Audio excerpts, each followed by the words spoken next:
એ બા કેનું શાક બનાવવાનું છે? આ ગુવાર વીણું બટા, જો ગુવારનું શાક કરવું છે. મને ગુવારનું શાક નથી ભાવતું, નકરું ગુવાર ને ઢીવોડા એનું જ શાક બનાવો છો. માર નથી ખાવું, મારું ખાવા નહીં બનાવતા. હાલો દાદા, મને હોટલમાં લઈ જાઓ. બાએ ગુવારનું શાક બનાવ્યું, એ તો મને ભાવતું નથી. ગુવારનું બનાવ્યું? હા હાલ હાલ આપણે બે વિયા હાલ. દાદા આ તો ઓરણા વાળાનું લાગે છે. આમ જો આ ઓરણા વાળા અહીંયા વિયા છે ને એટલે જ તને અહીં લઈને આવ્યો છું. પાછો ઘેરે કેતો નહીં હો તારી માને. કાંઈ ઘટે નહીં. અને કાજુ લસણનું શાક, સ્પેશિયલ કાજુ લસણનું શાક લાલુભાઈ બનાવે છે અમારે. જો જાતે જ ઓરણા વાળા આ લાલુભાઈ, જો આ લાલુભાઈ.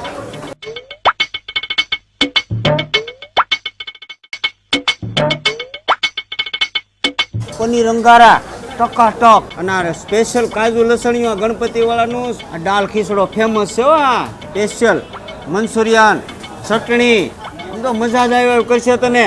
સારું છું ને આપણે ગુવારનું શાક ખાધું નહીં ને. મજા આવી. તું ત્યારનો દીકરો તો ખરો છો. હા એ ભાઈ, આ ગણપતિ વાળાનું જમવાનું કેવું લાગ્યું તમને? મસ્ત મસ્ત, એકદમ મસ્ત. હા, અને આ શું આઈટમ તમે મગાવી હતી? આ પનીર અંગારા છે અને આ કાજુ લસણિયા લસણિયા. છે. અચ્છા. અને કાજુ લસણ એકદમ મસ્ત. અને સર્વિસમાં કેમ છે? સર્વિસમાં હારામાં હારું છે. હા. અને આ બધા ખાવા આવો, એક નંબર ખાવાનું મળે છે અહીંયા. દાદા તમે લઈ આવ્યો તો ખરા, પણ આવ્યું ક્યાં એ તો કયો.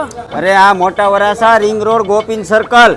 અને આ ઓરણા વાળાનું ગણપતિ સ્પેશિયલ છે. આમ જો કાંઈ નો ઘટે મારા દીકરા, ટકાટક હો.